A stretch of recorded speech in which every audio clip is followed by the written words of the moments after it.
पिछली वीडियो में हमने पढ़ा था बायोलॉजिकल क्लासिफिकेशन। इसमें पढ़ेंगे किंगडम मोनेरा।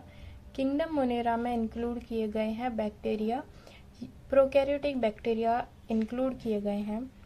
ये ऑलमोस्ट सभी जगह होते हैं। इवन अगर हम थोड़ी सी मिट्टी उठाएं एक हाथ में, तो उसमें कम से कम 100 या 1000 बैक्टीरिया हो सकते हैं, कम से कम, ज़्यादा भी हो सकते हैं। Can live in extreme habitats. ये बैक्टीरियाज एक्सट्रीम हैबिटेट्स यानी कि जहाँ कोई नहीं रह सकता वहाँ भी रह सकते हैं, जैसे hot springs, deserts, snow, deep oceans. ज़्यादातर बैक्टीरिया कैसे होते हैं? पैरासाइट्स, सेप्रोफाइट्स भी होते हैं, डिकम्पोजर्स, मतलब हेट्रोट्रोफ्स होते हैं, वो खाना नहीं बना पाते हैं। कुछ होते हैं जो ऑटोट्रोफ्स होते हैं, लेकिन मोस्टली होते हैं हेट्रोट्रोफ्स, जिनमें से ज़्यादातर होते हैं पैरासाइट्स। बैक्टीरियाज को उनके शेप के आधार पर 4 हिस्सों में बांटा गया है। पहला है जिसका शेप राउंड है, उन्हें बोला है कॉकस। सिंगुलर कॉकस है और प्लूरल कॉकी।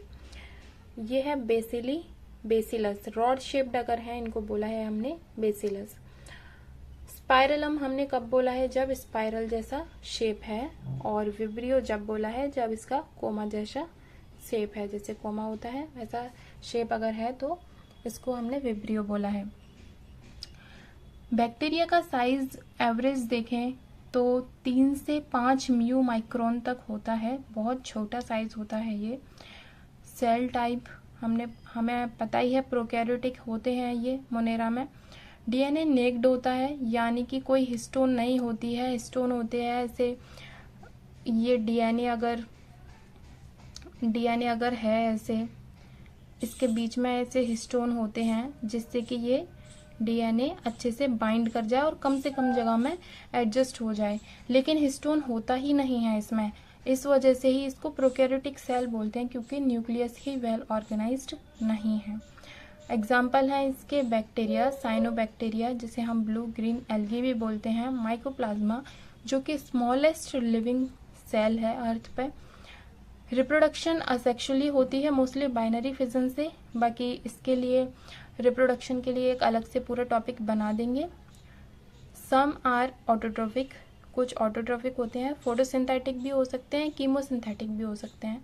मीन्स या तो सनलाइट का यूज़ करके, लाइट का यूज़ करके ये खाना बनाए, या फिर केमिकल्स जो डस्ट मतलब जो गंदगी में केमिकल्स होते हैं, जो हार्मफुल केमिकल होते हैं, उनको यूज़ करके भी ये खाना बना सकते हैं। मोस्टली देखा जाए तो ये हेट्रोट्रोप्स ही होते हैं, जिसमें जो होते हैं हेट्रोट्रोप्स में पैरासाइट्स भी हो सकते हैं, ये सेप्रोफाइट्स भी हो सकते हैं, सिम्बायोटिक्स भी हो सकते हैं। पैरासाइट यानी कि दूसरे को हार्म करना, अपना बेनिफिट देखना। सेप्रोफाइट मतलब एक तरीके से नेचर की हेल्प करना, कोई भी जो खराब चीज़ है उसको डिके करना, उसे डिस्ट्रॉय कर देना। सिम्बायोटिक यानी कि म्यूचुअलिज्म भी हो सकता है, दोनों को बेनिफिट हो, बैक्टीरिया को और जिसके ऊपर वो रह रहा है। या फिर कमेंसलिज्म भी हो सकता है, जैसे कि एक को फर्क ही नहीं पड़ रहा, जिसके ऊपर है उसको फर्क नहीं पड़ रहा, बैक्टीरिया को फायदा हो रहा है। No membrane bound organelles. Bacterias के अंदर जो सेल हो, बैक्टीरिया जो एक सिंगल सेल ही होता है, उसके अंदर जो ऑर्गेनेलीज होती हैं, जैसे ऑर्गेनेलीज होती हैं गोल्गी बॉडी, माइटोकॉन्ड्रिया, ये सब जो होती हैं इनके अंदर, उनके ऊपर कोई मेम्ब्रेन ही नहीं होती है, इसलिए बोला no membrane bound organelles. Respiration होती है एरोबिक, एनारोबिक, दोनों तरह की हो सकती है। एनारोबिक होती है लैक्टोबैसिलस शो करता है, एनारोबिक जो हमारे इंटेस्टाइन में होता है, हमारे स्टेगनेंट वाटर यानी कि ठहरा हुआ जो पानी होता है उसमें होती है। इंटेस्टाइन में फ्री ऑक्सीजन नहीं होती है। आप कहेंगे कि इंटेस्टाइन में ऑक्सीजन होती है, फ्री ऑक्सीजन नहीं होती है, वहाँ एनारोबिक कंडीशन होती है, वहाँ पे लैक्टोबैसिलस सर्वाइव कर जाता है। ये दही का बैक्टीरिया होता है, हमारे गट के लिए अच्छा होता है।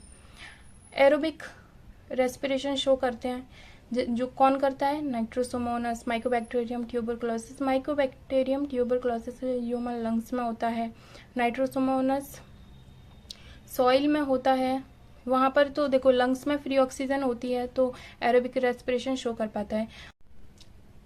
देखिए एनारोबिक दो पार्ट्स में डिवाइडेड रहती है, ऑब्लिगेट, फैकल्टेटिव। ऑब्लिगेट मतलब उन्हें ऐसी कंडीशंस चाहिए जिनमें ऑक्सीजन ना हो, वरना वो मर जाएंगे अगर ऑक्सीजन हुई तो।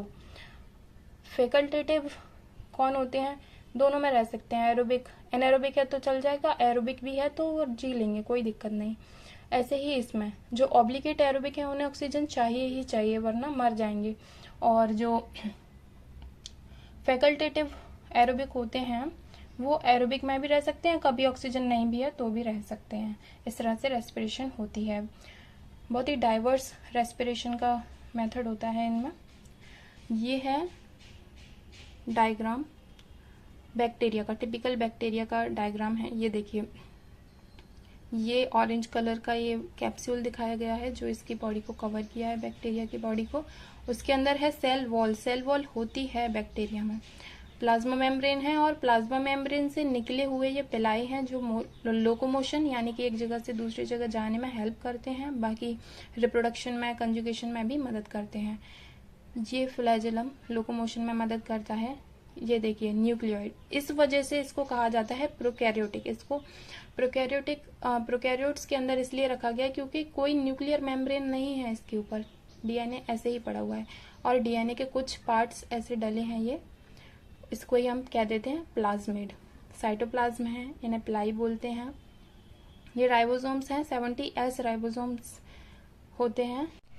बैक्टीरिया को जो किंगडम मोनेरा में बैक्टीरियाज हैं उनको दो पार्ट्स में, दो सब किंगडम में डिवाइड किया है, आर्की बैक्टीरिया, यू बैक्टीरिया। ये थोड़े प्रिमिटिव टाइप हैं, ये true bacteria. Archaebacteria differ from eubacteria with respect to their metabolism and preference for exotic environment. देखिए इनकी मेटाबॉलिज्म इनसे काफ़ी अलग होती है इसलिए, और ये बहुत ही डाइवर्स एनवायरनमेंट और बहुत ही एक्सट्रीम एनवायरनमेंट में रह सकते हैं, इसलिए इनको डिफर कर दिया यू बैक्टीरिया से। देखिए थर्मोफाइल यानी एक्सट्रीम हीट में रह सकते हैं, हेलोफाइल्स मतलब एक्सेस सॉल्ट में रह सकते हैं, एसिडोफाइल्स एक्सेस एसिड में रह सकते हैं, एक्सेस एल्कलाइन में रह सकते हैं, एक्सेस एल्कलाइन एनवायरनमेंट में रह सकते हैं। मिथेनोजेंस, जहाँ मीथेन गैस होती है वहाँ तो कोई रह ही नहीं सकता, वहाँ पर भी ये रह सकते हैं, तो इस बेसिस पर इनको इनसे अलग किया है। यू बैक्टीरिया ट्रू बैक्टीरिया हैं, उन्हें क्लासिफाई किया है सेल वॉल की केमिकल कंपोजिशन के बेसिस पर और reaction to Gram stain. Gram stain क्या होता है अगर आपको नहीं पता है तो उसकी सेपरेट वीडियो बना देंगे। Except archaebacteria, it includes all bacteria. इन बैक्टीरियाज को खाली हटा दो तो यू बैक्टीरिया में सारे ही प्रोकैरियोटिक बैक्टीरिया आ जाते हैं। Most are decomposer, heterotrophs, saprophytes. हमने देखा ही था थोड़ी देर पहले कि ये डिकम्पोजर्स होते हैं, हेट्रोट्रोप्स होते हैं, सैप्रोफाइट्स होते हैं। Thank you.